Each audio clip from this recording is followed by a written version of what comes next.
Swiss bank bosses get grilled in London, and Egypt's pound sinks to a new low as the country stalls on a $4.8 billion IMF loan. Let's start though with Swiss banking giant UBS. Their shares up around 2.5% today, rising twice as fast as the broader European banking index. This comes as CEO Andrea Orcel and other executives face tough questioning from British lawmakers on the bank's role in the LIBOR and other financial scandals. Let's get out now to Craig Erlam. He's market analyst at Al Pari. Craig, UBS shares having a good day. The executives are sorry, they're contrite, very apologetic, it won't happen again, etc. But the market, is it wise to be taking all this on at face value?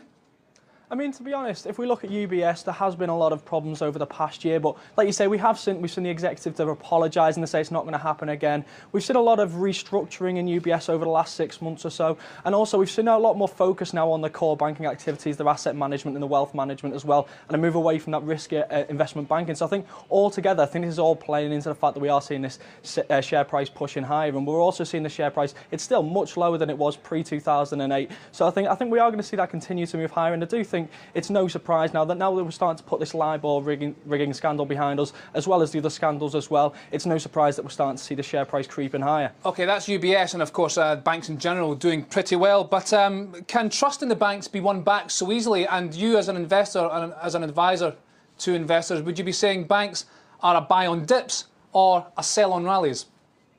To be honest, I mean, obviously we know that trust can't be bought back that easily. It's going to be a long time before people really start to trust the banks again. However, we have got to look at the fact that, like I said, we have seen a year that has been brought down by many scandal after scandal. And while I don't think it's obviously the end of the scandals, I think we're going to see some more things come out the woodwork this year. I don't think it's going to be quite as intense as we've seen over the last 12 or 18 months. So I think banks are relatively underpriced at this moment in time. And again, if you compare it to pre-2008, I think there's still a long way to go. So I do think overall, banks are relatively cheap at this moment in time. OK, moving from the equity market to the bond market, Germany selling $4.1 billion of 5-year debt today.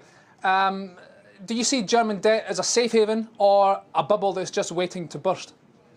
I think it is still a safe haven. I mean, if you look at most of these countries across the world, you've got your safe havens, the US, even the UK, maybe even Germany. But we are starting to see these yields creeping higher over the last 6 months. And I think that's because now that we're starting to see this back up in the order support from the ECB's OMT programme, I think we're starting to see these yields creep higher as people start to move into these Spanish and Italian yields. But I still do think these German bonds are still seen as a safe haven. So we are still going to see good interest in these bonds. Maybe not as high as it was on November 28th at the last auction, but we are still going to see these high interest. But these yields are starting to creep higher now that people start to look elsewhere for better returns.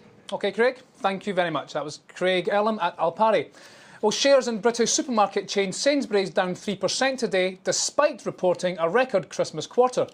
Investors instead focusing on the pace of sales growth, which slowed to 0.9% from 1.9% the previous 3 months. In emerging markets, Egypt's pound slides to a fresh low against the dollar as Cairo's economic and political crisis shows no sign of easing. In an interview with Reuters late Tuesday during a trip to the Ivory Coast, IMF chief Christine Lagarde urged Egypt to accept a $4.8 billion loan, a vital step, she says, in stabilising the economy. Qatar's $2 billion loan to Egypt also stoking rather than easing investor concerns. The pound now trading at around 6.5 per dollar. And that's our look at what's moving the markets today. I'm Jamie McGeever. This is Reuters.